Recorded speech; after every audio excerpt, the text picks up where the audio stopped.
Hey everyone, welcome back to the channel. तो ये video दो सेक्शंस में डिवाइडेड है। फर्स्ट सेक्शन इज जहाँ पे हम निफ्टी का एनालिसिस करेंगे और हम देखेंगे कि आज किस तरह से निफ्टी मूव किया था और कल हम किस तरह से निफ्टी को ट्रेड कर सकते हैं।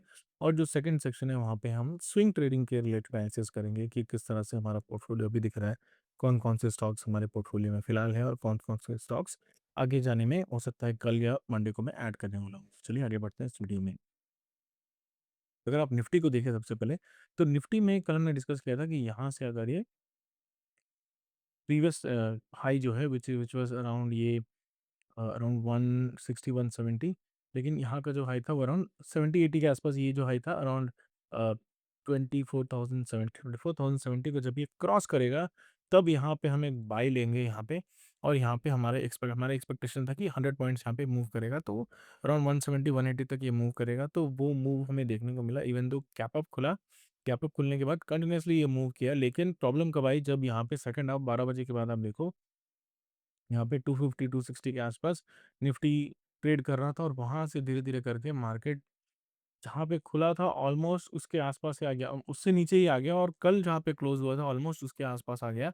यहाँ पे 35-36 पॉइंट्स के आसपास ही हमें गेंस देखने को मिले। तो यहाँ पे अगर आपने ट्रेड लिया भी होगा और आपने टाइम पे नहीं निकाला होगा तो आप ऑलमोस्ट या फिर नेट टू नेट यहाँ पे आपको एग्जिट मिली होगी, या फिर आप लॉस कर दिया होगा या फिर स्टॉप लॉस हिट कर दिया होगा। तो यहाँ पे तो डिफिकल्ट होता है, इतने पॉजिटिव मार्केट में आप एक्सपेक्ट नहीं करते हो, आपको आपको लगता है कि इस तरह के रेड कैंडल्स जो बनते हैं बार बार, हो सकता है धीरे धीरे करके आप उसको ही एंटिसिपेट कर रहे होगे। अगर आपने ट्रेलिंग स्टॉप लॉस रखा होगा तब आपको प्रॉफिट होगा, वरना ऑलमोस्ट कट टू कट आपको ही यहाँ पे आज का दिन गया होगा, ना प्रॉफिट ना लॉस, ओनली ब्रोकरेज ही आपका गया होगा। तो देखते हैं कल हम किस तरह से ट्रेड कर सकते हैं। तो कल क्योंकि हॉलीडे है और ऐसे call it is Monday, Monday को हम किस तरह से ट्रेड करेंगे। तो मंडे के लिए हम क्या करेंगे, फिलहाल हम अगर इसको डेली चार्ट पे देखें तो यहाँ पे एक पॉजिटिव कैंडल बन रहा था यहाँ पे। ये जो ब्रेकआउट है यहाँ पे वो हमें देखने को मिल रहा था, लेकिन उसके बाद क्या हुआ, मार्केट नीचे की तरफ मूव करने लगा और यहाँ पे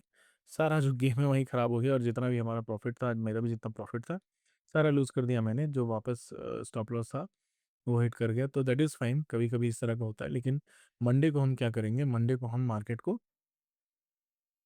यहाँ पे अगर देखो, तो यहाँ हम क्या करेंगे, अगर मार्केट मंडे को पॉजिटिव खुलता है, जब गैप ऑफ खुलता है, तब यहाँ पे जब ये इसका हाई क्रॉस करेगा अराउंड 100 के आसपास, ये यानी आई थिंक समवेयर अराउंड 100 के आसपास ये क्रॉस करेगा, तभी हम यहाँ पे ट्रेड इनिशिएट करेंगे।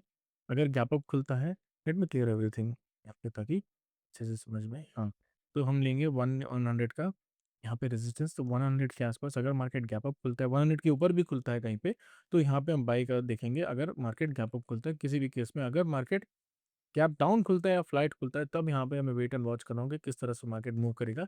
क्योंकि अभी आप देखो मार्केट धीरे धीरे करके एक पॉजिटिव ट्रेजेक्टरी में बढ़ रहा है और 24,000 को बहुत अच्छे से होल्ड कर रहा है। तो यहाँ से जितने भी महीनों यहाँ पे सेलिंग आ रही है, इमीडिएटली एक दो दिन में ही वो एब्जॉर्व हो जा रहा है। तो यहाँ पे मार्केट में बायर्स जो है वो बहुत एक्टिव है।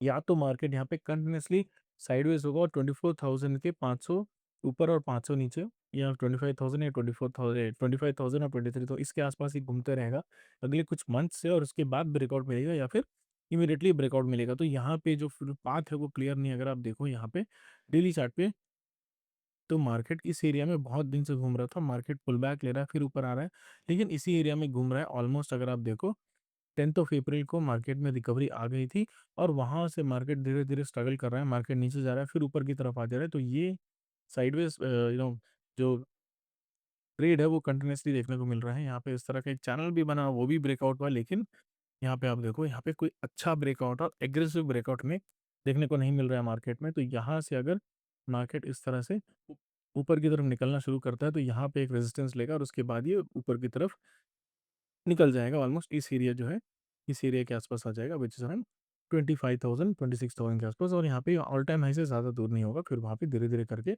इस तरह का एक मोमेंट बनाएगा, साइडवेज़ होगा और उसके बाद ही ऑल टाइम हाई को ब्रेक करेगा।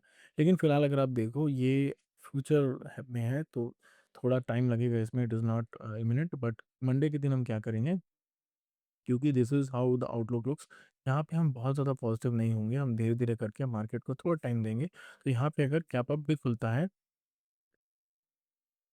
24,100, तो यहाँ पे अगर इवन दो गैप अप भी खुलता है तो हम क्या करेंगे, यहाँ पे ट्रेड ज़रूर करेंगे, लेकिन हमारा जो ट्रेड होगा, हम उसको कंटिन्यूअसली इसको होल्ड करके नहीं रखेंगे। फॉर एग्जांपल हम इसको, अगर ये ऊपर की तरफ जाता है तो उसको कैरी फॉरवर्ड मत करिएगा, इमीडिएटली एग्जिट कर दीजिएगा। ये जो हाई है इसके आसपास तक जब आएगा तो आप इसको एग्जिट कर दीजिएगा अगर मार्केट पॉजिटिव हुआ तो। अगर मार्केट गैप डाउन खुला या फिर फ्लैट खुला और जब ये 100 क्रॉस करेगा, 24,100 क्रॉस करेगा, तब ये ट्रेड लीजिएगा, वरना ट्रेड मत लीजिएगा, क्योंकि हो सकता है कि यहाँ पे मार्केट ऊपर की तरफ जाए और धीरे धीरे करके वापस नीचे आ जाए।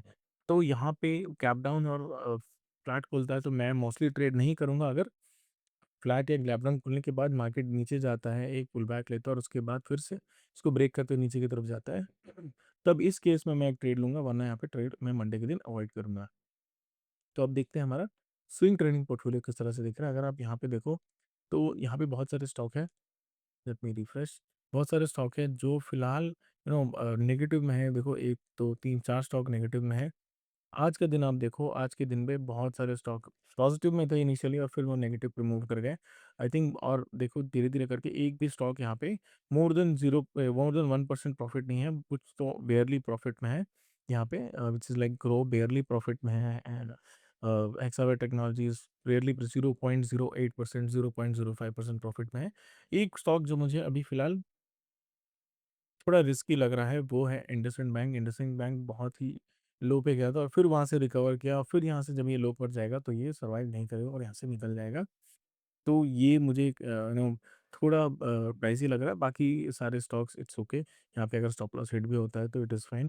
हम वेट कर रहे थे कि कोई अच्छा मूव आए, खास करके एलएन पे मैं वेट कर रहा था कि कोई अच्छा मूव आए तो यहाँ पे मैं बाय करूँ। लेकिन अगर आप देखो कंटिन्यूअसली 1-2 दिन से यहाँ पे कंटिन्यूअसली नेगेटिव साइड मूव आ रहा है, तो यहाँ पे जब मार्केट इसके ऊपर आएगा और यहाँ पे फिर से 285 इस तरह को क्रॉस करेगा, तब यहाँ पे फिर से हम इनिशिएट करेंगे। नहीं, मुझे लगता है ये डाउन साइड मूव कर रहा है, तो यहाँ पे मैं ट्रेड इनिशिएट नहीं करूँगा जब तक मार्केट एक पॉजिटिव साइड नहीं दिखता। स्पेशली एलएन अगर पॉजिटिव साइड दिखता है तभी हम यहाँ पे ट्रेड करेंगे। तो ऐसे बहुत सारे स्टॉक हैं। वीकेंड पे I will make a video, एक लिस्ट में बनाऊँगा जहाँ पे मैंने देखा था कि एनएसडीएल भी बहुत अच्छा चल रहा था, लेकिन यहाँ पे वो भी वापस एक रिट्रेसमेंट मार रहा है, तो अगर रिट्रेसमेंट होने के बाद फिर से ये ऊपर की तरफ जाता है तो यहाँ पे मैं उसको निकालूँगा। एनएसडीएल इसमें नहीं है, वो ग्रो के अकाउंट में मैंने रखा है। तो जब 1000 के आस-पास आएगा तब यहाँ पे मैं बेचूँगा। यहाँ पे थोड़ा इसका जो रिस्क रिवॉर्ड है वो अराउंड 20% के आस-पास है, क्योंकि अपने लो से रिकवर कर रहा था। सिमिलरली पाइन लैब्स का भी होगा। पाइन लैब्स को अगर आप देखो तो यहाँ पे इसका जो रिवॉर्ड है वो अराउंड 30% के आस-पास रखा। 1:5, 1:6 का मैंने यहाँ पे ट्रेड लिया है। तो हो सकता है कि ये थोड़ा टाइम लगे टारगेट हिट होने में, but I think it is a decent stock. यहाँ पे बहुत ज़्यादा गेन्स एक्सपेक्ट करना गलत नहीं होगा, क्योंकि ये अपने पूरे लो से रिकवर कर रहा है। थोड़ा टाइम लगेगा, but will see. So they are the current holdings. अगर आप पोजीशन में देखो तो आज कोई नहीं पोजीशन नहीं लिया था मैंने। तो मैं भी इतना बस इसको होल्ड करके रखा था और मैंने ट्राई किया कि कुछ स्टॉक एनालाइज़ करूँ, बट आई थॉट यहाँ पे वीकेंड आएगा उसके बाद मैं करूँगा। तो देखते हैं मंडे की मंडे को किस तरह से मूव करता है, स्पेशली अगर धीरे-धीरे करके ये एक पॉजिटिव साइड मूव करता है और अच्छे मार्केट अगर धीरे-धीरे करके पॉजिटिव साइड मूव करती है, स्पेशली मिड कैप और स्मॉल कैप इंडेक्स, तब यहाँ पे मैं दूसरे जितने भी स्टॉक्स हैं उनको ऐड करने की कोशिश करूँगा, या फिर कोई स्मॉल कैप या फिर मिड कैप स्टॉक्स को एनालाइज़ करके आपको बताऊँगा। So that is all for the video today. अगर आपको इस तरह का कंटेंट अच्छा लगता है, तो please do subscribe to the channel. Thank you.